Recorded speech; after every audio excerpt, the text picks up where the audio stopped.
Good morning, City Light Church. How are you? Well, let me introduce myself. My name is Joe Savali, and I serve right here on the Dream Team. You often see me sometimes playing the guitar. Sometimes I'm up here transitioning the service. But I'm going to have the service today, if that's okay. Yeah. We want to wish Pastor Jason and Nicole a well week off. They are in beautiful California, taking some well-deserved time to themselves to have vacation. So we just want to wish them the best. And is it okay today if I share for you? Yeah. Great. Well, we are continuing our series for the month of January called Uphill Habits. And Jason's been speaking about some topics that we can put into action for not just January, but that we can put in through this whole entire year. Sometimes going uphill is a challenge, but when we implement those things into our lives, they make us stronger, better endurance. You have to go a little bit through a mountaintop to get to you have to go up a mountaintop to get to the top, but at the times that you get there, that's the best view. So today, week 3 of Uphill Habits, we are going to talking about the value of relationships. What does that mean to you? What does it mean to be a Christian and have a relationship with a coworker, a spouse, a friend?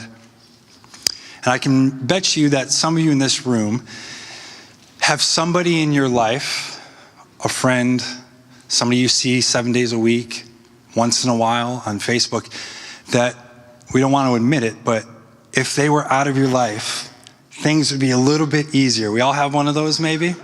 Yeah, we do. So I think sometimes relationships are hilarious. Let's talk about a few of them just to break the ice here. I think when you have a best friend, that is the best relationship you can have because you can tell truth to each other. You can cut it straight. No one gets offended. If you do get hurt by it, like 5 minutes later, you guys are good. I think sometimes I think of when women have girls' night out, right? They need their time away from their spouses, their boyfriends. Forget the dudes for the day. We're going out tonight. And they all go shopping and they get all dialed up. They walk into a store and one of the girls finds a nice outfit that she wants to buy, right? She walks into the dressing room. She's got the new jeans, the new shoes, the new bag. She's got that metallic silver sequin top on that's just real loud. And she walks out and she plants the step, right? And then all of a sudden she looks at her friends and they're going, excuse me, Beth, you're kind of looking like a microwaved baked potato right now. It's not fitting in the sides. But if a husband was standing outside the dressing room and said, hey, babe, you're kind of looking like a microwave baked potato. You know, husbands, it's game over. Don't call your wives baked potatoes. It doesn't go well. Co-workers, right? We spend 40, 50, 60 hours a week with these people. We love them, we hate them, we love them, we hate them, we talk behind their back, we get coffee with them, we go to lunch with them, we have this routine, we wake up every morning, get our cereal, get our coffee, get in the cars, put on the radio, get to the same place that we spend 50 hours a week, sit next to these people. But a lot of times we don't even really know anything about them besides the surface level. Their favorite store. Do they like ketchup or mustard on their burger when we go out to lunch? You can name all the little miscellaneous stuff, right? But do you really know them? Do you know their hearts? Are you getting to know them? What are they thinking of you? If today 100 of your best friends were sitting right here in this audience and you had to step outside and every single one of them got to say a sentence about you in its most true and its most authentic form, what would that look like?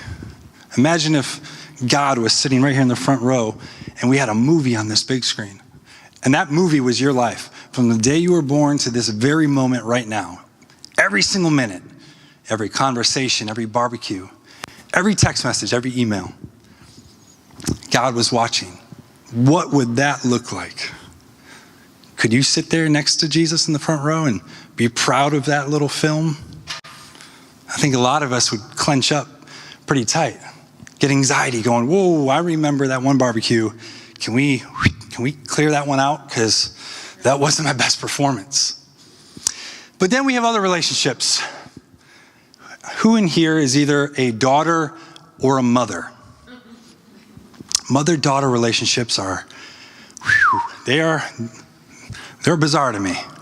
They have a way of talking to each other, especially around the holidays, that is like an own language. Arguments, laughter, arguments, more arguments, laughter. I was with my mother and my grandmother a few weeks before Christmas. My grandmother's 80-something and my mother's in her 60s. And my grandmother is sitting in her recliner watching her favorite show, Family Feud with Steve Harvey. She has a crush on him.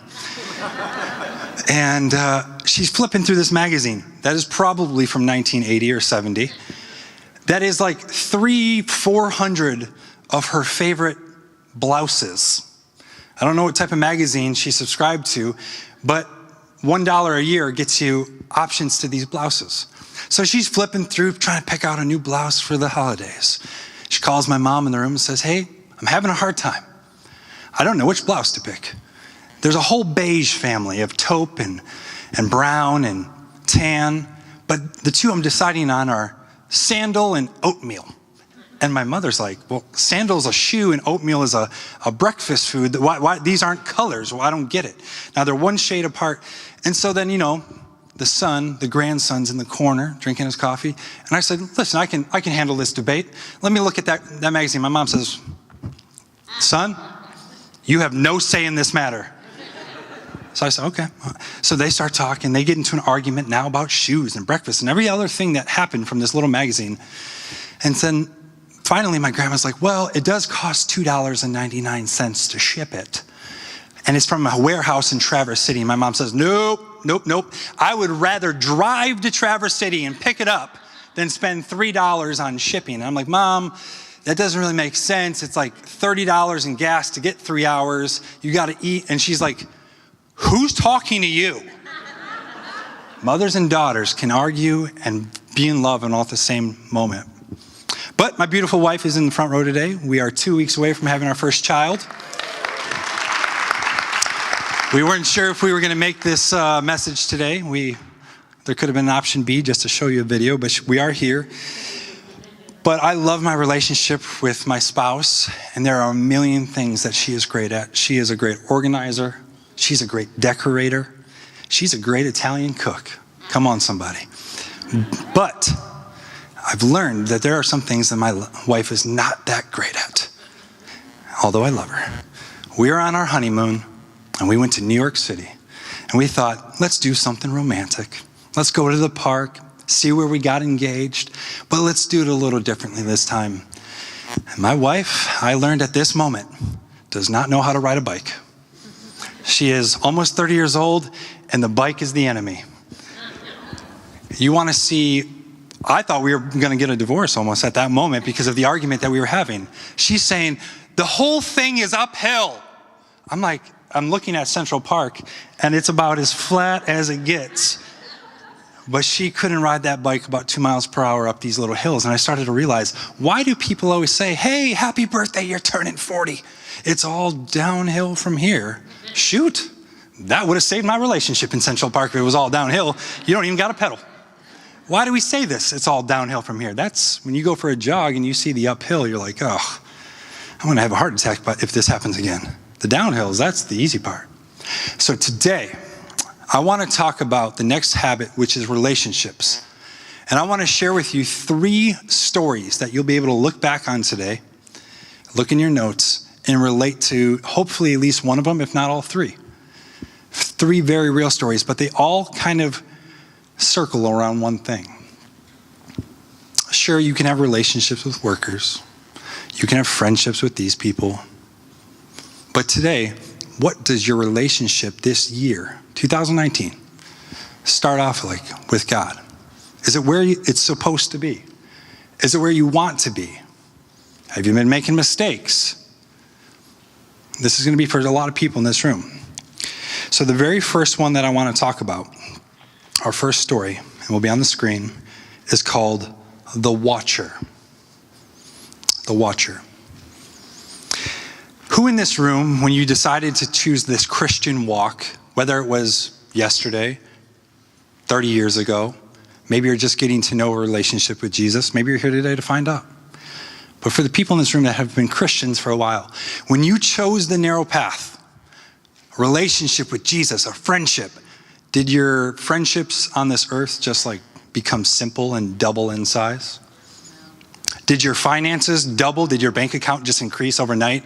Did jobs just get thrown at you because you chose to be a Christian? No. See, being a Christian is a challenge.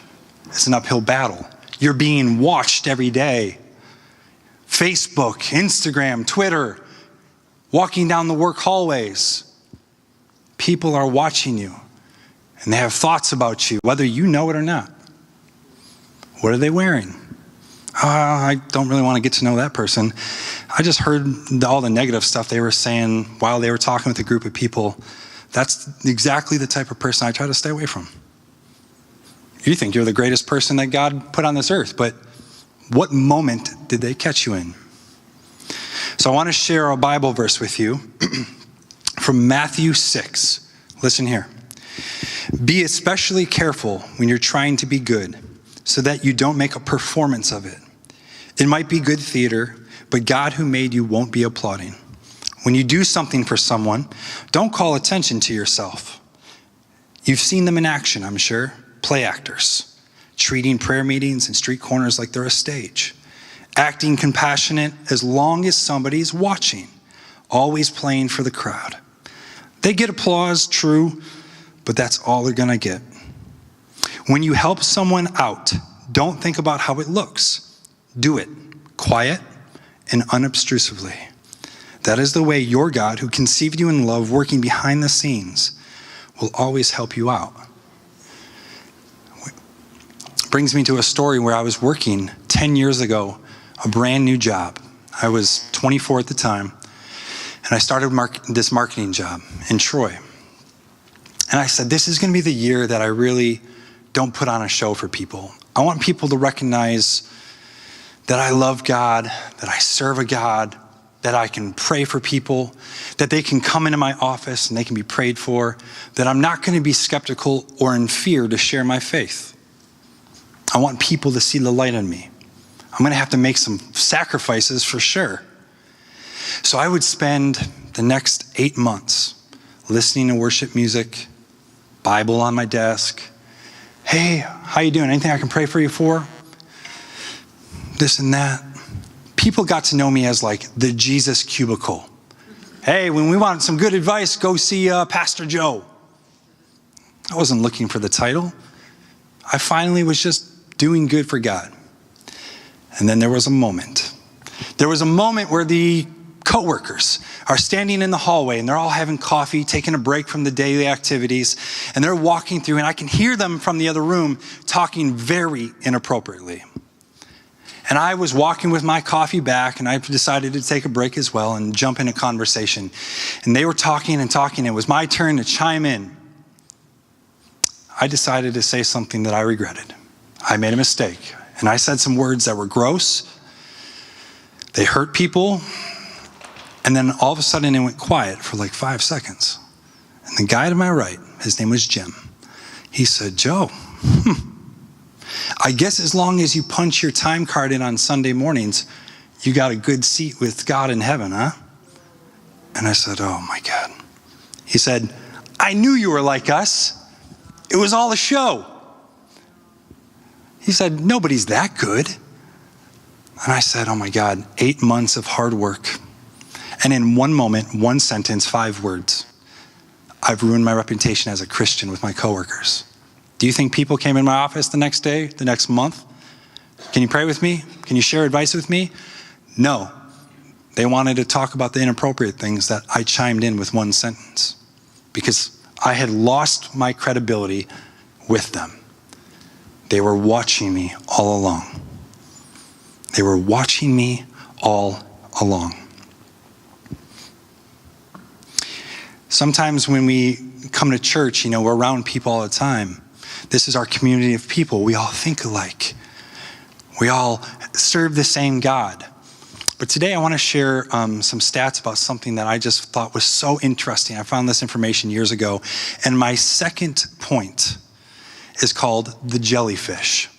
I want to share some stats about jellyfish that I think is very interesting. So jellyfish, they are always working together. They're in the ocean and they're beautiful, right? They're these different colors and they're transparent. And the way they move through the water almost kind of is grace-like. But we kind of see one in the water and we step away. What people don't know is that the jellyfish, forget sharks, forget whales, and all the other millions of creatures in the water that we actually don't even know about yet. Jellyfish is the most dangerous specimen in all of the ocean. And here's why. Jellyfish cannot swim. They have tentacles that are long and rubber-like. They have millions and millions of nerve endings that they can shift on axis. Jellyfish cannot see. They do not have eyes. They have light-sensitive organs called ocelli, which means to trust the water. They can't see, but as the water moves, they manipulate their body. They flex. They throw their tentacles up so that they can trust the water to get to the destination of their choosing. They use the light and they absorb the light and they put it as a glow around their body so that when they can feel the shadows of prey coming, they can attack. But they cannot see. Isn't that kind of like Christians, that we can't see Jesus' face? We can't see God's love sitting next to us in the room, but we have to feel it.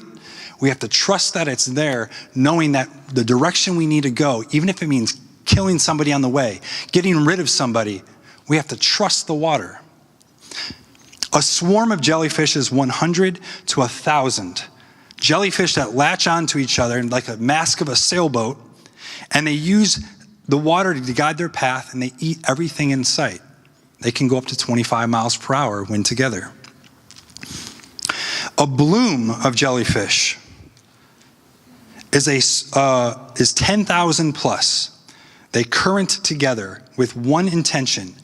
In army-like form, they want to kill everything in its path. They work together. The craziest part about this is when 10,000 jellyfish are latched together, moving 50 miles per hour through the water. Big gulps of waves, 40-foot waves pushing them together. Forget electricity, forget generators, forget all these things that we know here on Earth. It is the only natural light that can be seen from space. 70% of the world is covered in water. You can't see lights down here.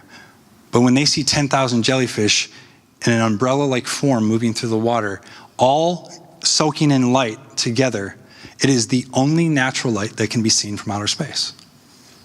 People are watching us.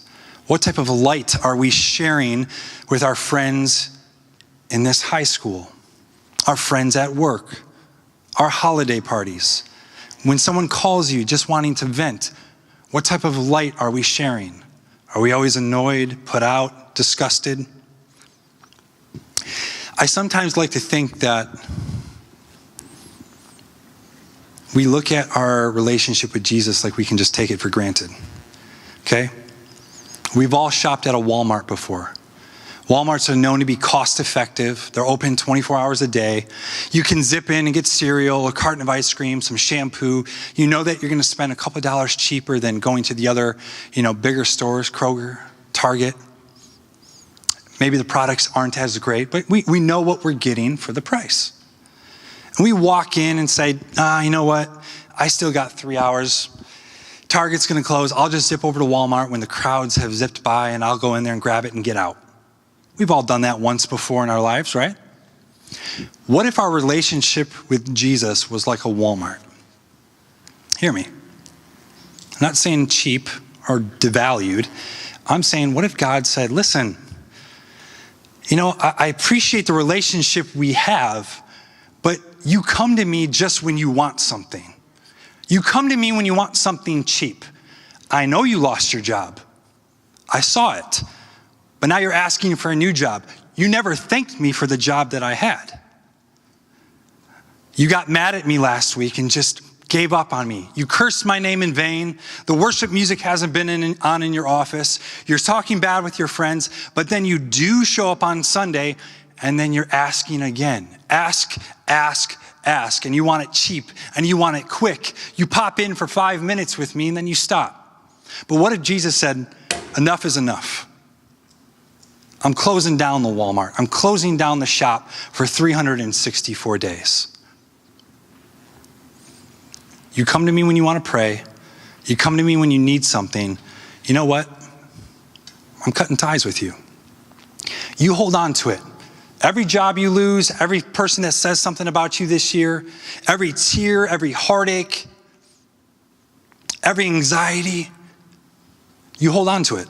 Do not come to me with it. And on day 365, you and all your church believers, you can show up at the door, one by one, and then wave by wave. What would Walmart look like if they were closed 364 days a year, and then opened up the doors and said, you know what, we're going to give everything off today for 50% off today too? What would that parking lot look like? Why do we as Christians in this church act the same way? I'll just show up on Sunday. I'll give my prayers, my tithe, my time. I'll tell a few people, hey, you look good, Sandy. Hey, you look good, Bruce. I gave my compliments too. And then you walk back out to your car and like nothing's changed. And God's going, I don't get it. Do you think the 90 minutes at church on Sunday is it? You listen to worship music, but you're always working out for 20 minutes. And you're more focused on the dumbbells and how many calories you're burning and all this thing. But you tell people that you spend time in worship with me that's not worship, folks. Hate to burst your bubble. Are you making time? Are you making time to have a relationship with Jesus? Or is it just convenient for you to go to him when you got a few spare minutes? When somebody said, hey, I think this relationship's over. There's this story in the Bible about Jeremiah and a guy named Pashur. See, Pashur is a senior priest in the God's temple, and Jeremiah is a prophet. They both work under God's direction. They're friends. They have a relationship. And there's this moment where Jeremiah has been out on the streets, and Pashur says, hey, listen, you're going to spend the night in these stocks, this stable. And you're going to sleep on the hay, and it's going to be cold and wet and muddy. Pigs are going to be everywhere.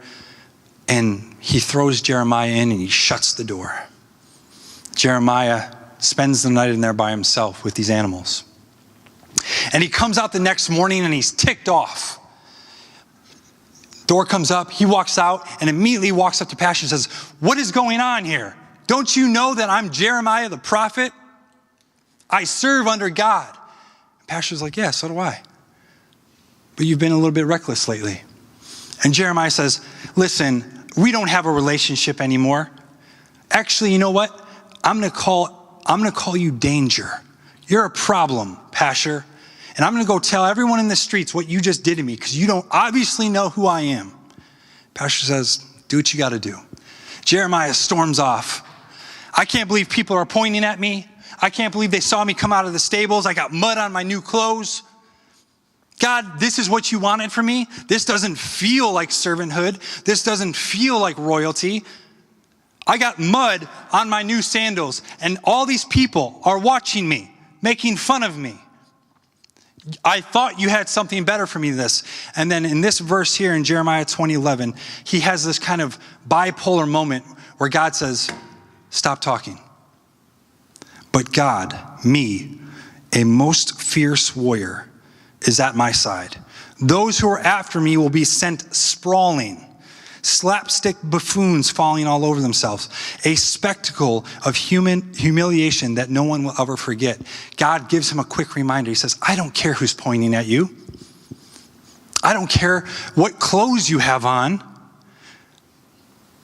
You had a great relationship. You broke it off with Pashur. Now you're in the streets embarrassing yourself. Should I remind you that I am God and I have say in this matter? I'm not looking for you just to go do work for me. I want a friendship with you. And all those times that you're out there in the streets, I didn't leave. I'm right there. Forget the enemies and forget what people are talking about in the audiences. Let them talk. All you need is me. And if you say my name, if you just say my name, I'll be there. Go ahead, try me. And Jeremiah finally comes at a moment where he's still. And my third story is something called the phone call. So we've had people watching. We have the jellyfish working together as light. And now we have the phone call.